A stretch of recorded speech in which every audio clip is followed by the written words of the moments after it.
Okay, hopefully you all had an opportunity to download this data.json file. So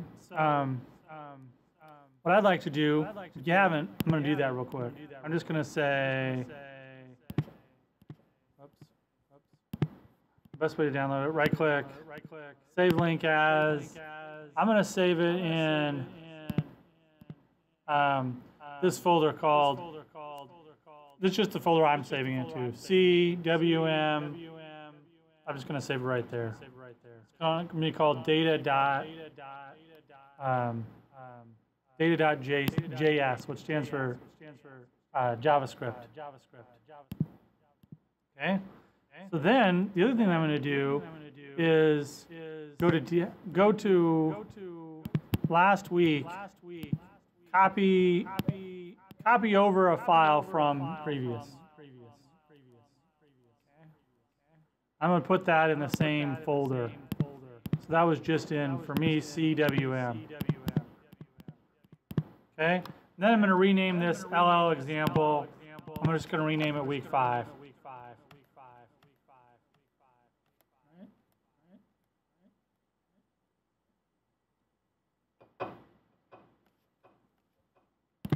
So they have to be in the same folder. The data and the LL example week 5.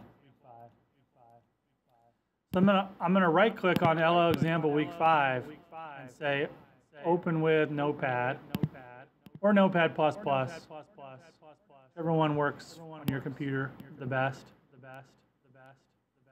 I prefer using Notepad++, but I understand that you don't all have it, so I'm just using Notepad.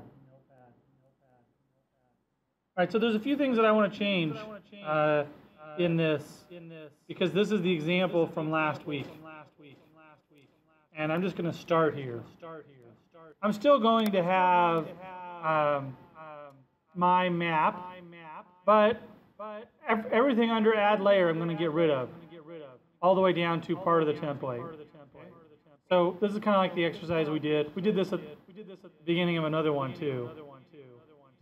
We could also delete this part up here, because that just is. Sorry. I'm deleting this part,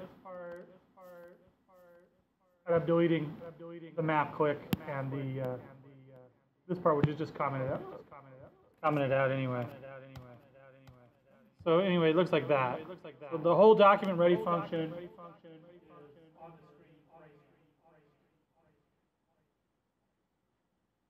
The first thing that I want to do is change the view so that I can see all of the United States. How would I do that? What part of this code runs and tells the map where to start?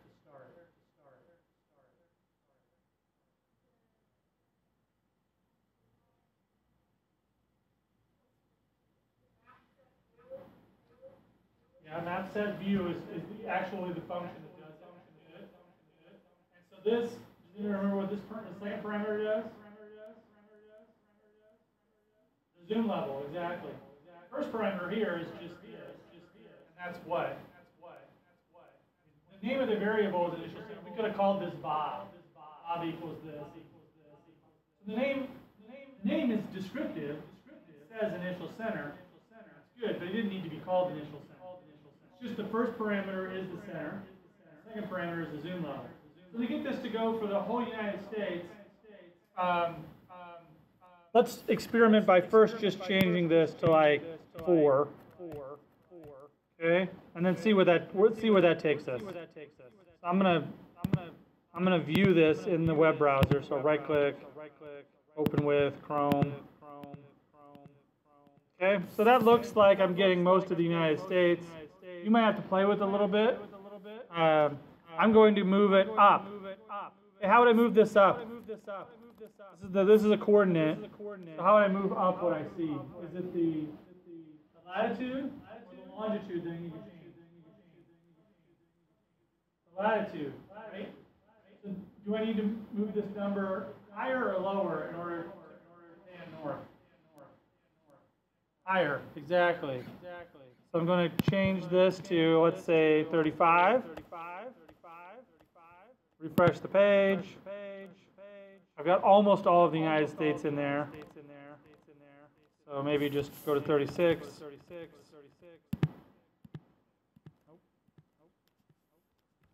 Going up 1 degree by 1 degree.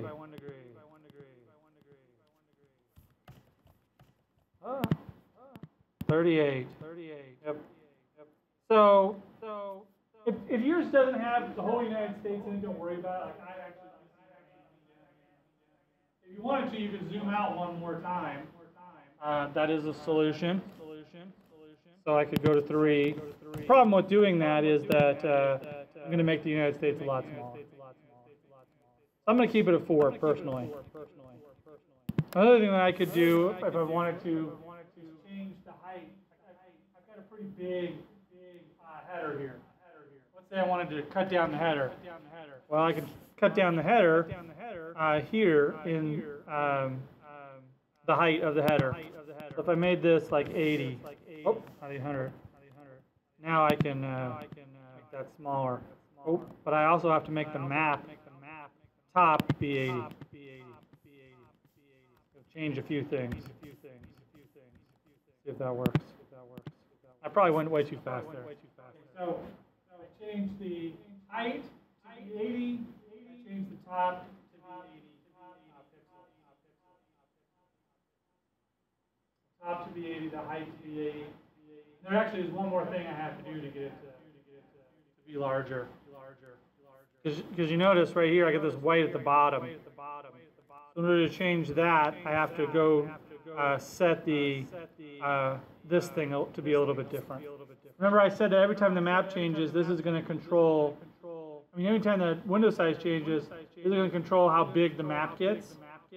So this number right here, 215 is basically the top and the bottom added together. So now I need to change it so it's got an additional 20 pixels in it. So that would be 235. Oh, other direction. 195. There we go. That fits. All right. Now, all that stuff I just did, that's optional. You don't have to do that. Basically, I changed 3 things to make my header smaller. I changed this 195 value. I changed that from 215 to 195. And I changed this line here. From top 100 to top 80. And I changed the height to 80. That's just more for looks. Now I can see all of my ends. Your screen may actually look different, and that's actually one of the struggles of web mapping. Is that everybody has different size. Everybody has different amount of pixels on their screen to deal with. You probably actually have more pixels on your screen than I do on mine right now because mine's going through that projector that doesn't have as much. It doesn't have as much pixels to deal with. So it might look better on yours. You may not have had to do that. But anyway, we've got the United States here. And what we want to do is add this GeoJSON layer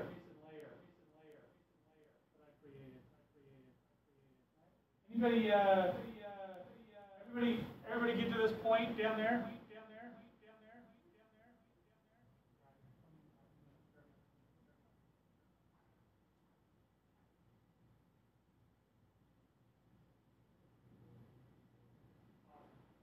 All right. So we want to add this GeoJSON layer.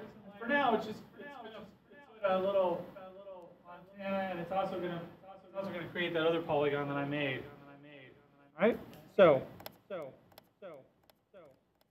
what we're going to do here is the first thing that we need to do is actually load that GeoJSON data into the file.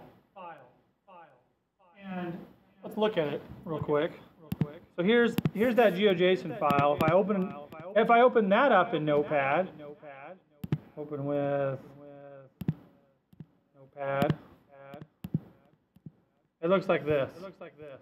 So,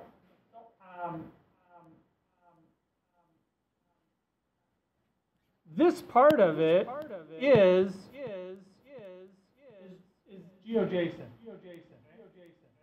This part of it is assigning this GeoJSON object to this variable data. So once this loads, there's a variable called data that contains that information. So we'll do that. So what we can do to make this page load is we open up the other page, and just like all these other pages are requesting some JSON, if we copy, like let's copy the first line here, Control C and Control V, and then we replace the source with our data.js. So now we're loading our file that's in the same directory. It has to be in the same directory. If it was in a directory one level down called resources or called data, we could do that. Data/data.js. But we have it in the same exact directory. So we need to keep it in that directory, and we say data.js. I'm going to go ahead and save that. And it's not going to do anything at all when I try to run the page. So I'm not going to run the page again because there's no, all we're doing is loading it. So what? We have a variable called data, but we're not using it for anything. First thing I want to do is just console log it. So go down here, and before anything, right under the document.ready, type in console.log data. In other words, we're just gonna see if it's there. This is good practice. Because what happens if you were creating this and you had called it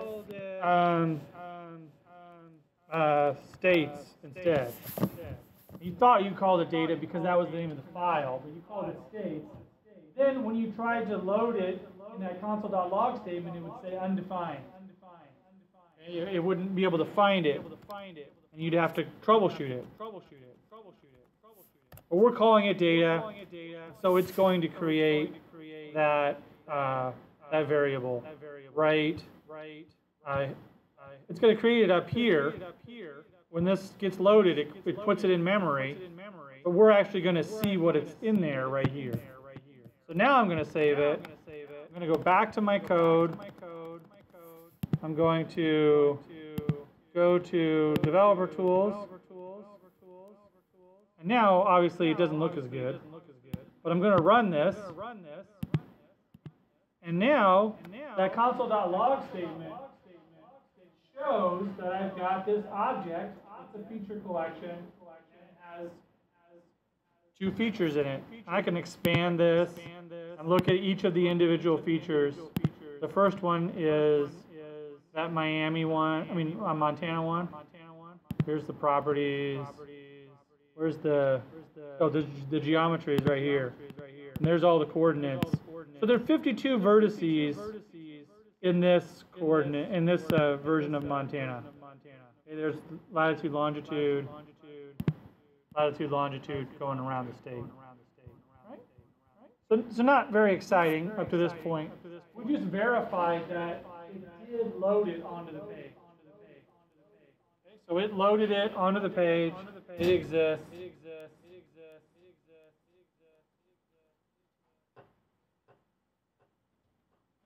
And we can mess with it. All right.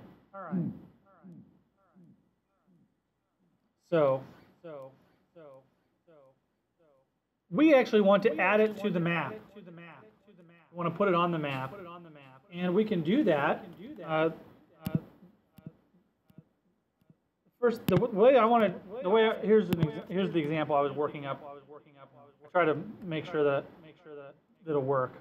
This looks a little different because I just put on a plain old map. All right, on a small map rather than our formatted template. I'm going to go to Leaflet and look at the documentation for how to add GeoJSON data. If you go to Leaflet and you go to the docs and you go to other layers, they've got one called GeoJSON.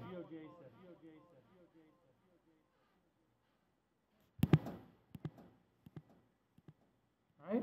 And you can see that this is the general format for creating a new GeoJSON layer. The format is that you use the leaflet object, you use a function called .geojson, and you feed it the data. Now it has the word data right there. Do you think that your data has to be named data? No, it doesn't. Okay?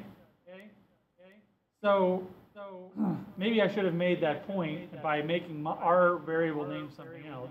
But this one is called data, just like ours is called data. But it could have been called states. It could have been called roads. It is the data, and it is the JSON data that it needs. All right. Now you'll notice that there are two things that we're specifying. The first one here is these are the direct options, the GeoJSON options. What do you think this GeoJSON? This GeoJSON is called style. What do you think it's going to do?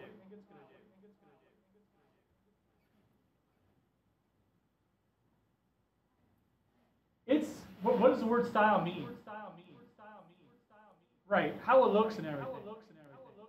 So this allows us to apply styles, colors, and other symbols to our data. And what happens is that when this data is read in by this function, it's going to go through each feature and symbolize it using the value that is returned. So kind of like, remember when we did the .each in jQuery? It's kind of like that. So for every single feature, it's going to symbolize it differently, and we can put whatever logic we want in here. It can be very complex logic.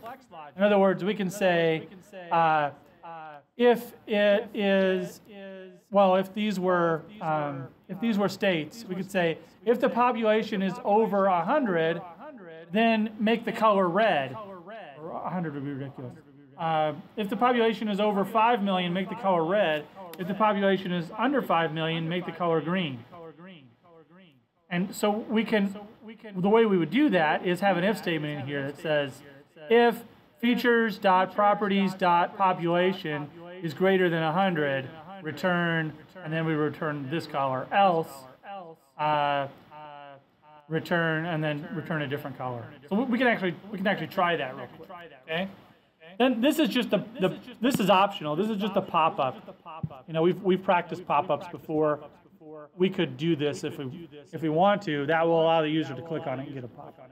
And finally, this just adds it to the map. So what I'm going to do is copy this section right here. Control C. And I'm going to put this right underneath adding the base map layer. I'm going to indent all this stuff. It's way easier to indent in Notepad++ because you can highlight everything.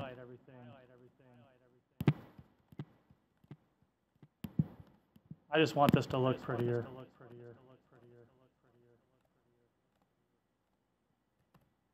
Trying to get the same, roughly the same indents as they've got. Okay.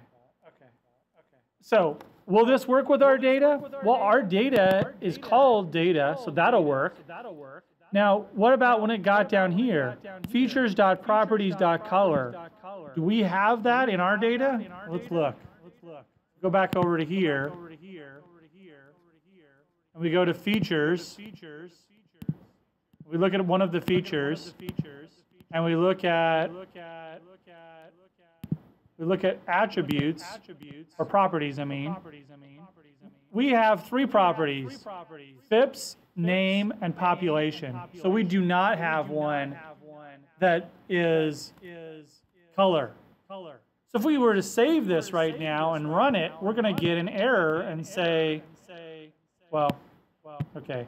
So we did, Leaflet actually ignored the error. We didn't get an error, but it didn't symbolize it using the color.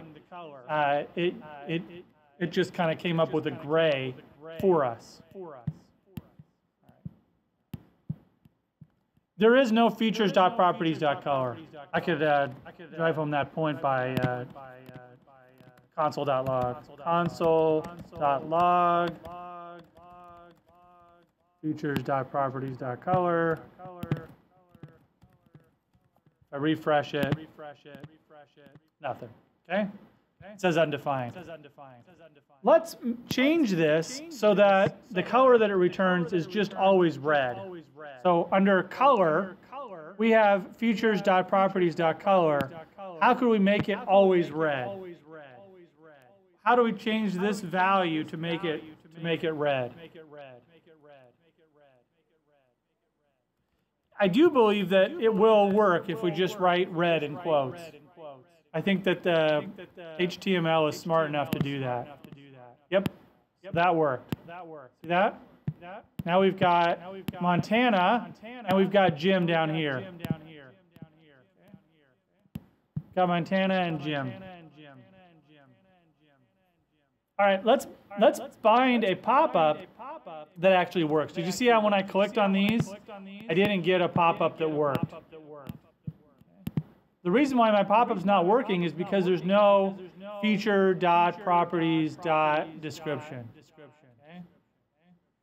That's not what it is. It's actually features dot or feature dot properties. We've got FIPS, name, and population. So let's do name. That makes most sense. So just change this to name.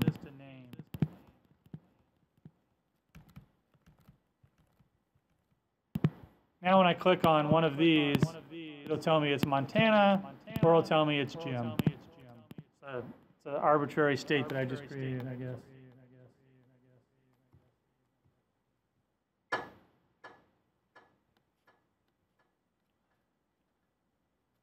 All right. Okay, so now I want to do that example. Let's see how many people are inside of Jim. Properties. We have a population of 700 in Jim and a population of 300 in Montana. So those are obviously not the real numbers. But I want to come up with a different symbol. If the population is over 500, then under 500. Let's just do red and orange. Red for over 500, orange for less than 500. Okay? So how would I do that? How would I change this so that this value is either red or orange based on a criteria? What have we learned? How can I create what type of statement do I need to put in here? Yes, if else. So I can do something like this. If feature dot properties dot what was the name of the property that I want to test for?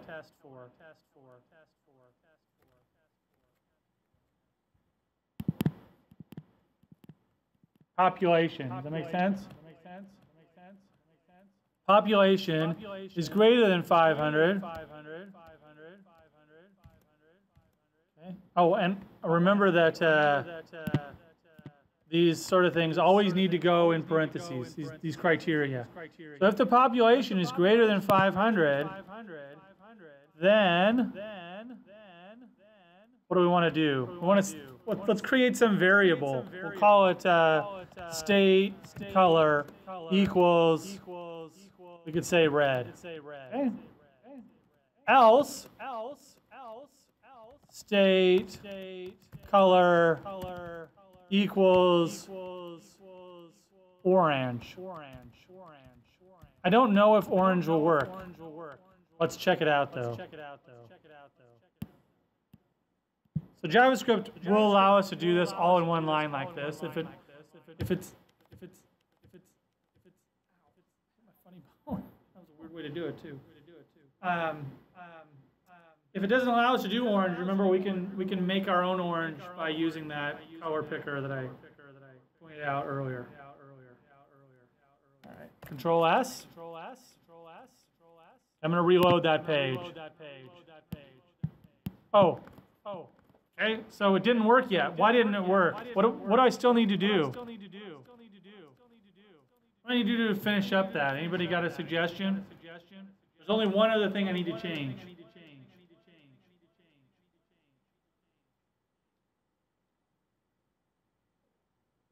This new variable state color is holding red or orange.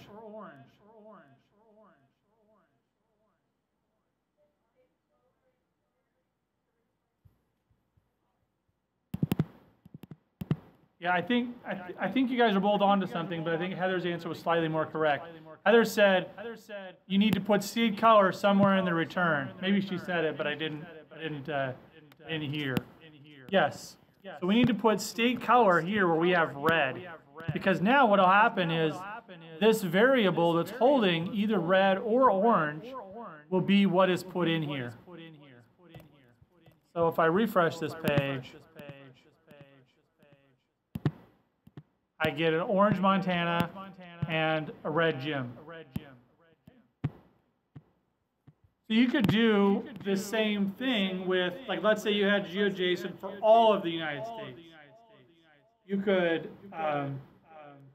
modify this code so that it checked for population and it made a choropleth map, basically, where you had, you went from orange all the way through light red to dark red.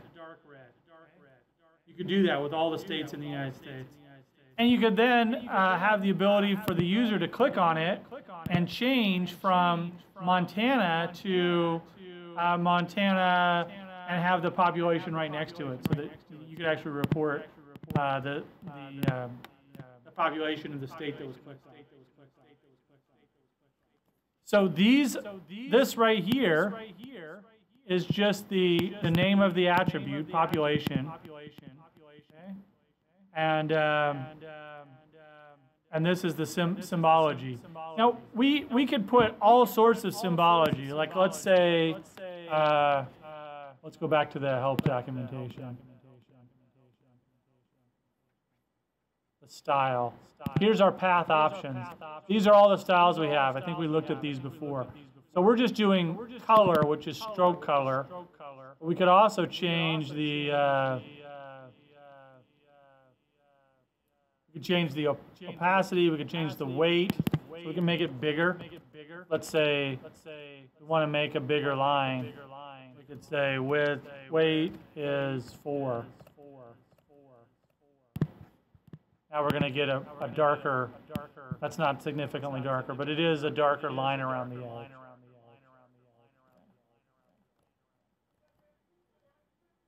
Yeah. I'm going to scroll up to there. That has all the code that we added. This is all the code that we've added. Scroll over here.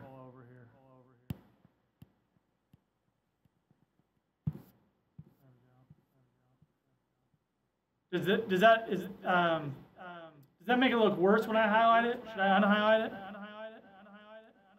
Yes? Okay. I thought about that after. I was like,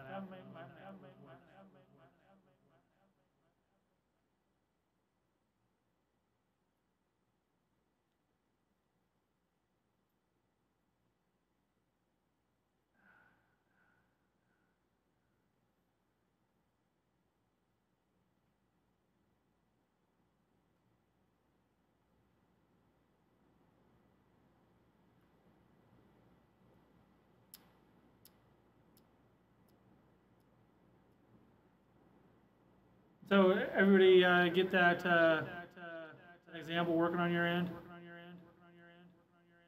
Yeah.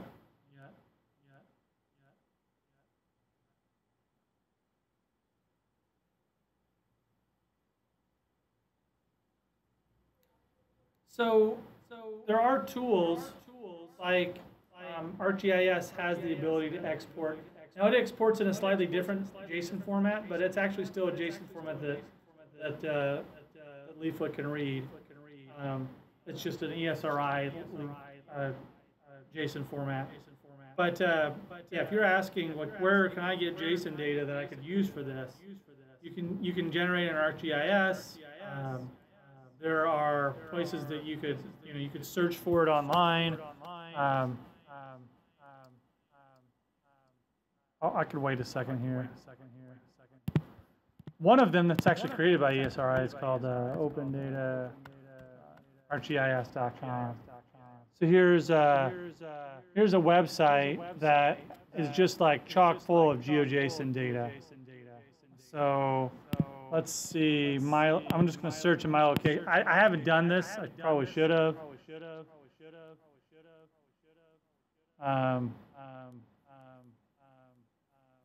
Let's see. So we've got Huntsville, Alabama, medium age. Okay, so here's some census tracts. And this looks like it's not right in our area. But there's you can search and find other data. Here, if you go to download data, the option to download as actually go to APIs. And you can press Control-C to copy the GeoJSON link, and then Control-V. So now, when you do that, it'll download the GeoJSON for you. So here it is. It's like long and hard to read. But if I wanted to add this to my data, you don't have to do this if you don't want to, but I just downloaded this GeoJSON data. And I'm going to say data, or sorry, I'm going to add var data equals, that's all I have to do. Now I'm going to hit File, Save As, and I'm going to save this in the same location, CWM, and I'm going to call this data2.js. So now I've just downloaded this JSON file off the internet, and I'm going to go back to our code here. Here we go. Did I leave this before people? It seems like up here I left this before I should have. Anybody else still copying this down? Okay. I'll wait for a second. But what I'm going to do is change it so that instead of the whole United States data, I'm going to grab this data. It's still not working for you?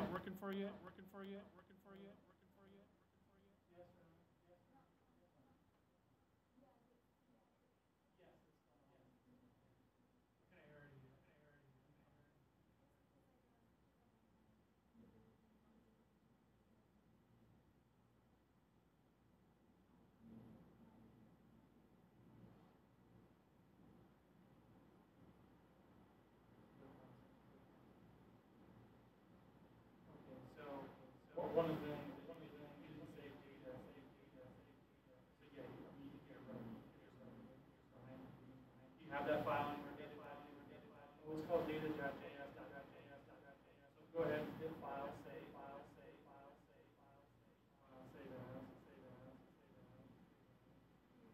Just play the data. So now it's just called data. Go back over to the other page. Refresh the browser. That'll put it out here. Now this arrow will go away. But we still got that other area. Go back over.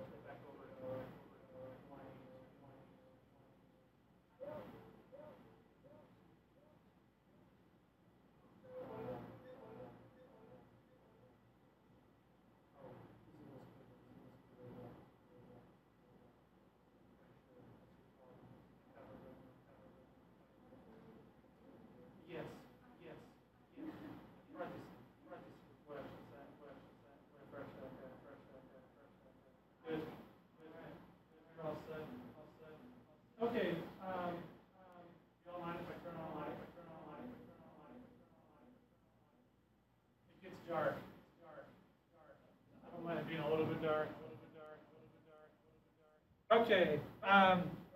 So I downloaded that data off the ESRI website. You don't have to do this. I'm just showing you as an example. What I could do is change from data to data2.js. Now, if I load the same data set, my data is all right here. I have it. And so I've just loaded a different JSON file. There isn't a dot name, so I'm having that issue that I had before. So if I wanted to load that right, if I wanted to load right, I have to put one of these attributes, because these are the only attributes in this file. So there is a name, but it's all caps. So it looks like I have to go down here. Remember, JavaScript is case sensitive. So if I change this to name, then I could load that leaflet up. I'd probably want to center this on this guy. But now if I click on this, it's going to tell me census tract 101, census tract 203. So just loaded a different data set. Okay, I'm gonna go ahead and get rid of this. But I'm just showing you that this is the way I could load any data set. And this is a repository that ESRI set up to share GeoJSON data. So you could find a different one. Like, let's say if I search for like buses. I don't even know what this is. This is like in Scotland. It doesn't look like there's nothing on that data, but here, this one's related. Huh, still no data there. Anybody else? A forest. See if anybody's interested in forests. Here's forests. Montgomery County. Is that that's in looks like Maryland, right? Because this is Annapolis. So I could download the GeoJSON, and I'd have all these little squares. And they symbolized it in some way. I could find the same way that they symbolize. It looks like they're symbolizing it as acre. They're probably symbolizing this acres folder. All right, I'm going to undo and go back to the way I had it. Oh, this one only undoes one. So it'll go name and change this back to 2 up here.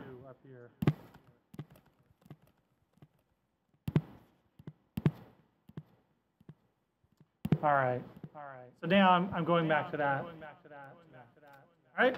So that is how you can add data that you have access to. So you're never going to type in all those coordinates yourself.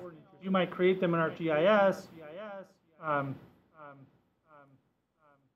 You might create them in QGIS. All sorts of ways to do that. If they're simple, you could create them yourself. Like I created this myself. This trapezoid doesn't represent anything, but I just put in 4 random coordinates. 1, 2, 3, 4. Yep. Okay. Let's say you want to use somebody else's data. It's a little bit problematic because there's a security feature in web browsers that actually prevents you from making what's called a cross-domain request. In other words, if you're trying to get data from a different website that's located somewhere else, that's not on your server, when the web was set up, they disabled that functionality because it would be possible for a malicious person to interject different data into a website than what was supposed to be there by copying the HTML, but then replacing the link to the data. Now, with some of the applications that we have, there's really I mean, I guess you could maliciously,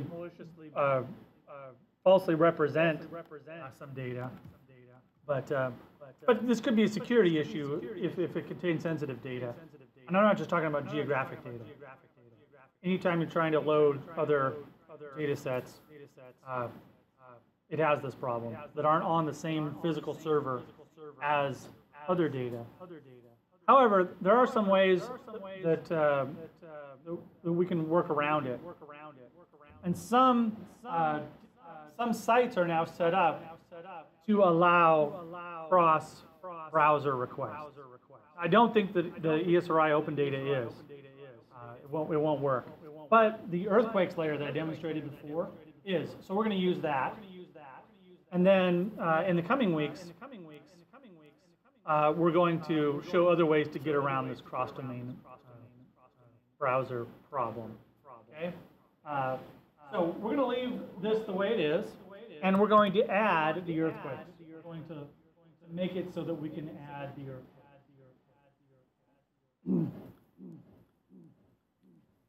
So this involves going back to jQuery for a second, because jQuery allows us to make requests to the data. You'll notice that each time I used this data, I put this line in here, var data.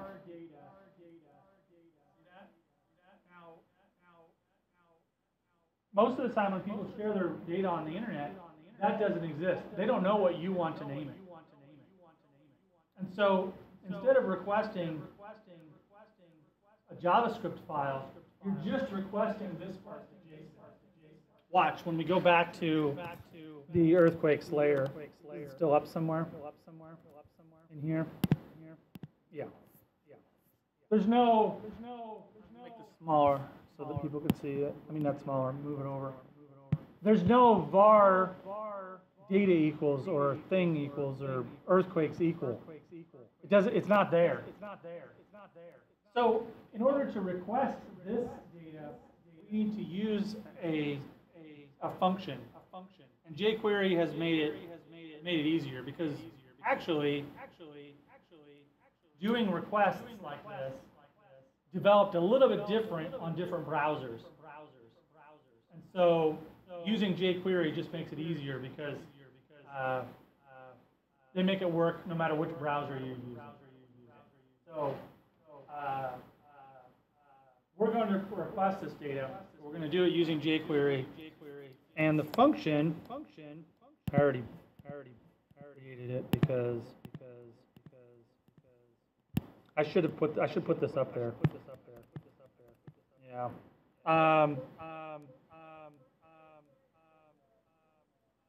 Sorry, did you ask a question? Let me turn this up.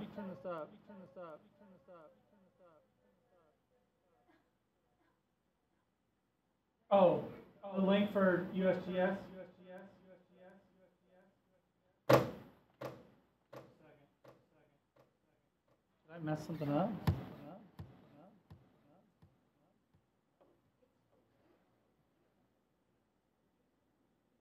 It shouldn't have messed up. There we go. Okay. Give me a second here. I'm going to take this code that we're going to add to our data. File, save as. So this is this is all the earthquakes that have happened over the last 2.5. No, sorry, that were magnitude 2.5 or greater over the last week. And this is the URL. I'm going to put this. I'm going to call this earthquake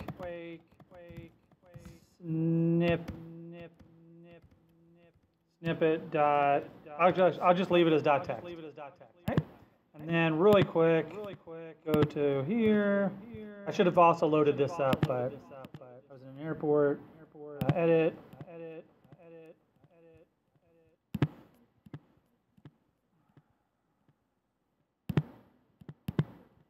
Earthquake snippet.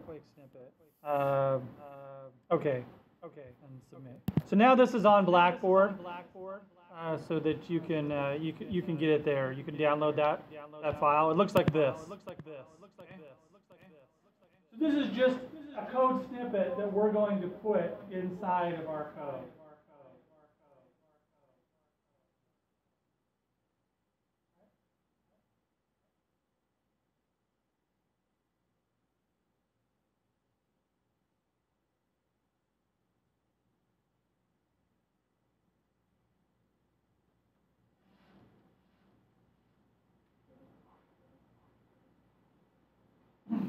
So download this, and we're going to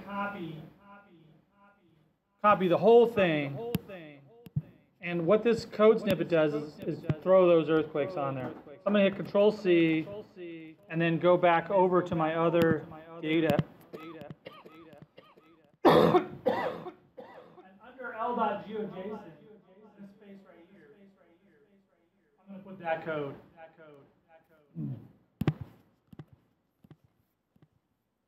All right. This $.geojson,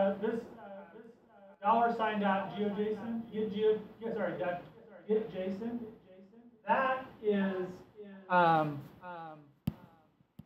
That is a jQuery function.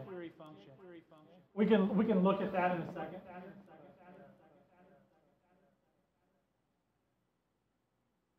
What that does, it takes two parameters. This function, it takes a URL. This is the URL. See that URL? And it takes a function. And what it does is it goes to that URL, and it's inside the computer. What it's doing is it's saying quakes equals whatever it gets back. So that's where you put the name of the variable we want to use. We could say data right there if you wanted to. But that becomes the data. So now you have that. You have quakes. And you can use quakes just like we used data before. And then it runs this function where it passes the name of the new data inside that. Now, one thing that you should know is that it doesn't actually attempt to access this data until it reaches this line. So this is what we call an asynchronous request. In other words, the way that this runs is this code right here gets run as soon as it runs this code, then it runs this code, then it runs this code, okay? And then when it gets here, it runs this code, but it doesn't actually run this code until the request comes back from the server. It doesn't run that code. So if you had something else down here that was to refer to the data outside of this function, it would probably fail because it's interpreting it in like milliseconds. So it reads this function and it runs it. It sends it off to get run. But it has to go through cyberspace over to the USGS earthquakes layer, and it's like waiting for a second. And while it's waiting, I'm saying waiting, but it's doing this all like really fast. While it's waiting for that request to come back, it just would go down to the next statement and run it if there was a statement. So if you tried to do something to your earthquakes right here, it wouldn't work. It would say, I don't know what the earthquake, I don't know what quakes are, I don't know what you're talking about. It's only going to work if it's inside here, because this code, it waits to run until after it gets the response back.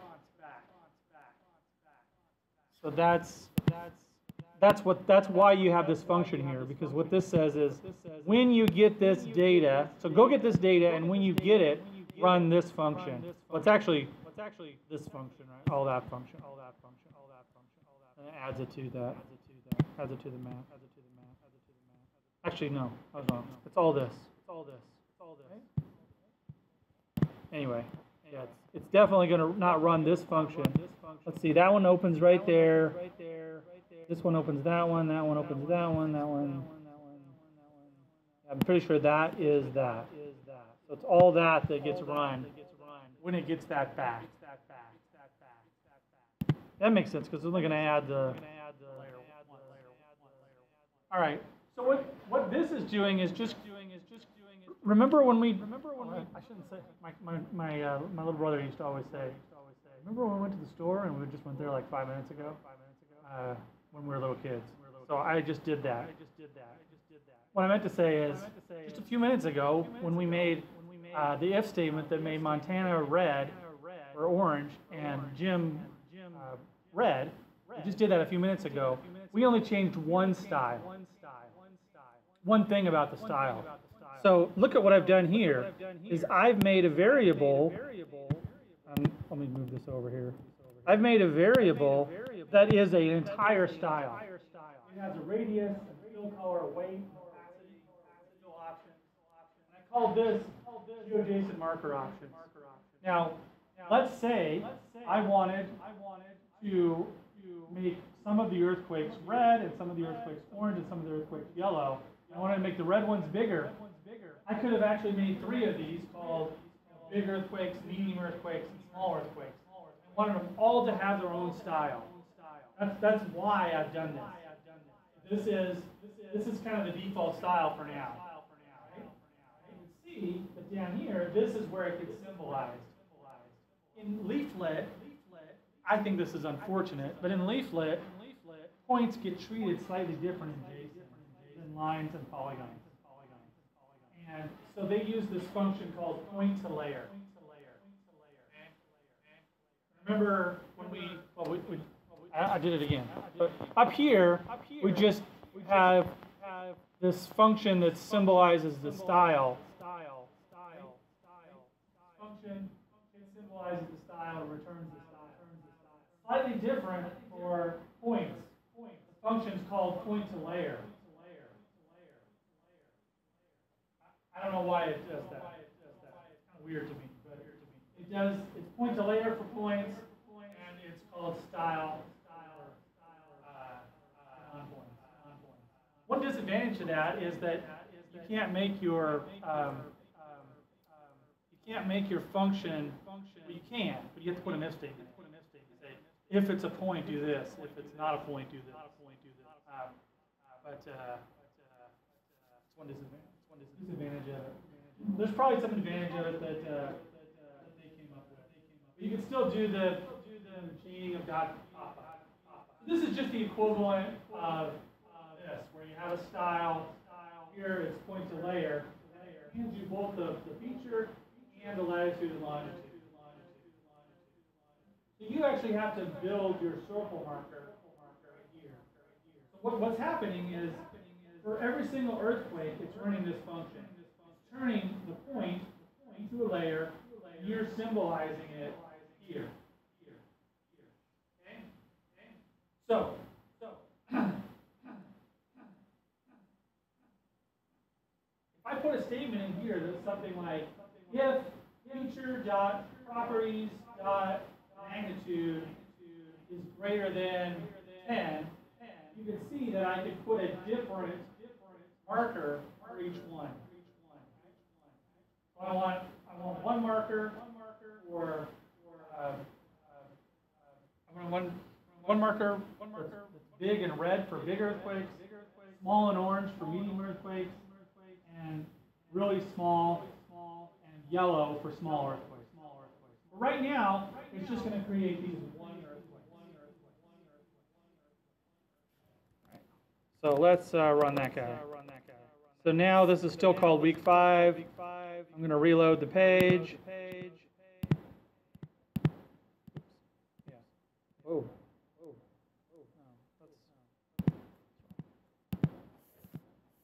All right. Scroll down here. So these are all the earthquakes that are magnitude 2.5 and greater over the last week. Interestingly, there's an earthquake happening off the coast of Florida. Right now, when I click on it, it just says earthquake happened here. Earthquake happened in Tennessee. Earthquake. We've got all those. We've got all these earthquakes. And this is GeoJSON.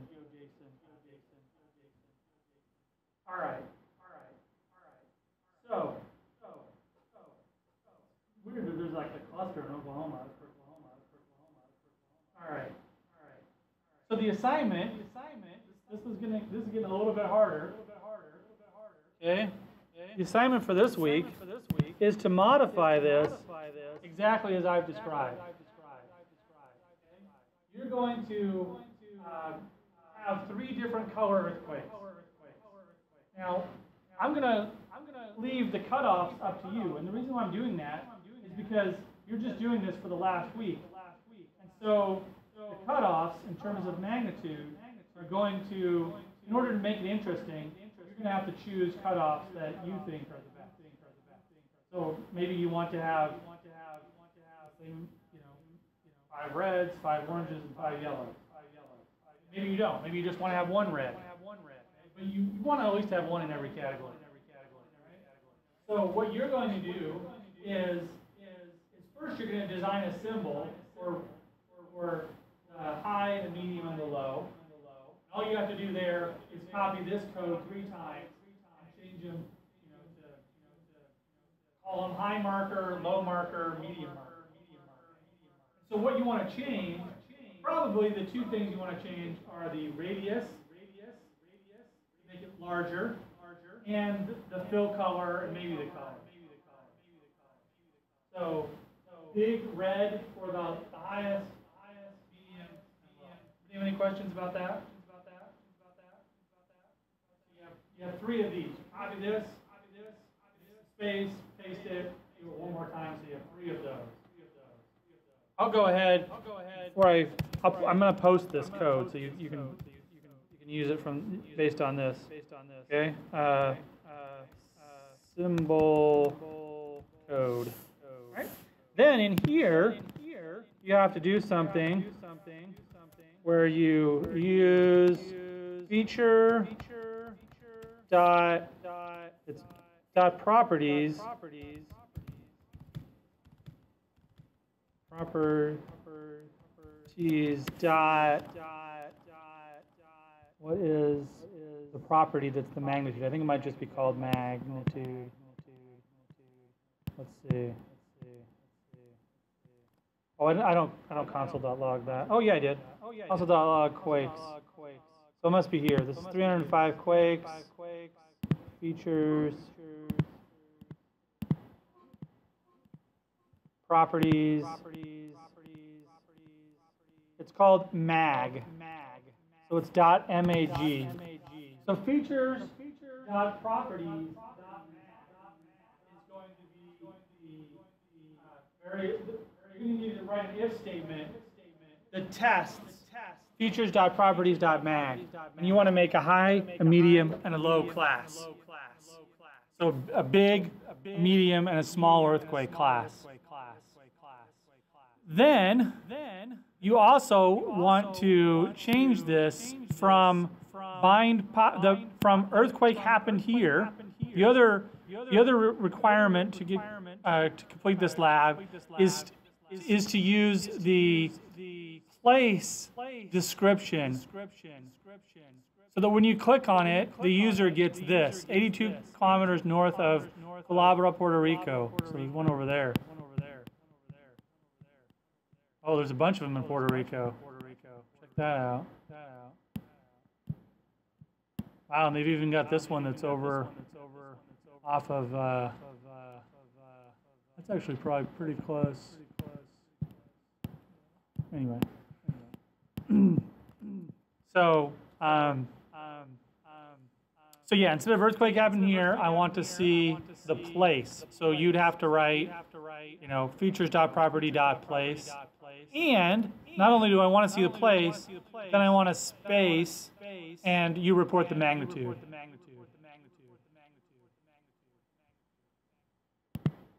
So instead of earthquake happened here, I see 82 kilometers north of Culebra, Puerto Rico, magnitude 3.1. I'll write all that up and put it when I post it up there. I'll write all that up. If you want, you can get rid of this distance, click for map coordinates. We're not doing that.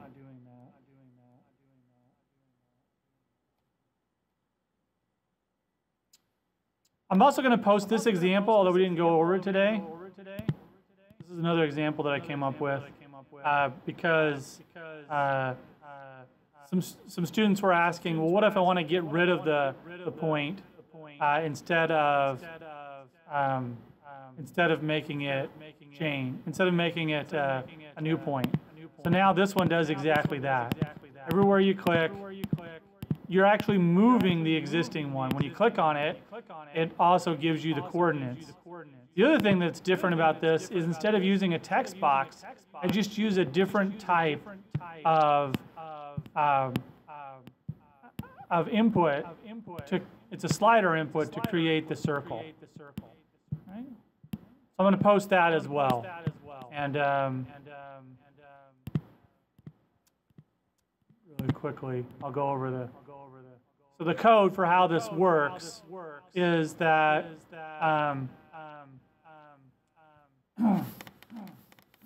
this is the example I just showed.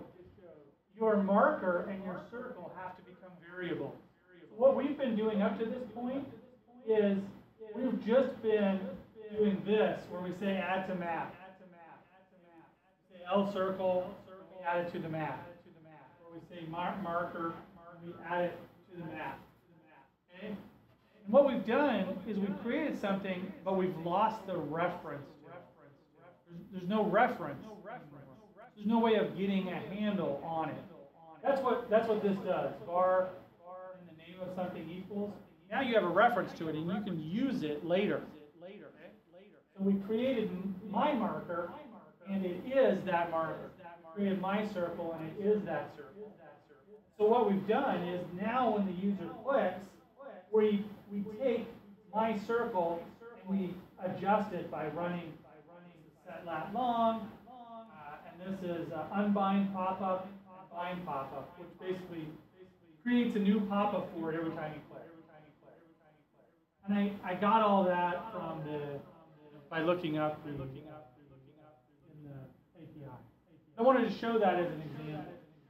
The other thing about this example is that HTML by default doesn't have a slider. I mean, this doesn't exist inside of HTML. So that's a jQuery thing. Okay, and that gets created right here. If there's a need to go over, if anybody wants to use a slider for theirs, I can provide some additional detail on how this was created. But basically, I have to create a div, and then I have to run this function. I have to find that div and run this function. This function has several options. What do you think these do? Well, this basically changes the step. So every time you slide the slider, every step is if value of 50. I think if we just get rid of that, it would be a smooth slider. Let's see what happens. Yeah, so now the value is smooth. It doesn't go out to exactly 50 at all. And you'll notice that in the console, I'll post this. In the console, I'm reporting the value. So I could be putting that into another thing, showing that to somebody if they wanted to know how big that circle was. All right. So that's an example that I'll post. So does anybody have any questions? I know I should have asked this before I jumped over. Do you have any questions about the assignment? Like how they might do it?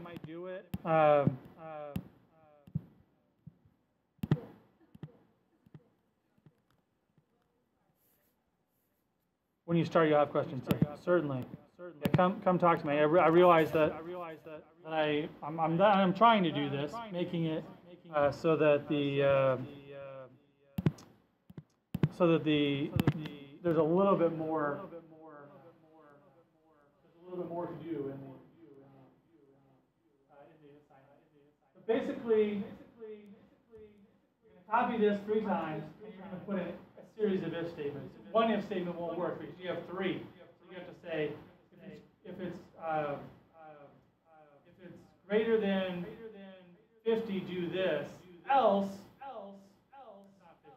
Magnitude 1 to 10. So start out by doing like, if it's greater than 5, make it a high. And then say else, and inside of the else, you'll have to have another if statement. If it's greater than, let's go with 3. If it's greater than 3, make it medium. And then finally, you'll just have else there. Else, which will be everything else at that point. And you can say make it small. So that would be anything from 2.5 to 3 would be small. 3 to 5 would be medium, and 5 and up would be high. Okay? Now I realize there's arguments for shouldn't they always be the same?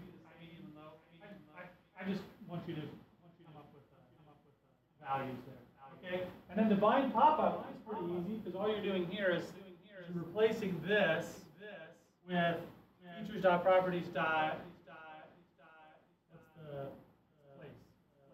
Just delete this features.properties.place plus, and then put a space or something, and then say features.properties.map. You don't have the map.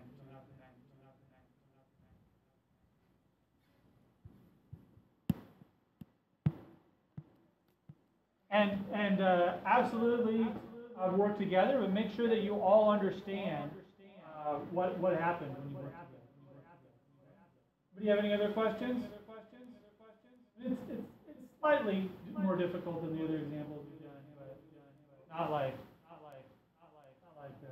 it's not undoable. It's not impossible.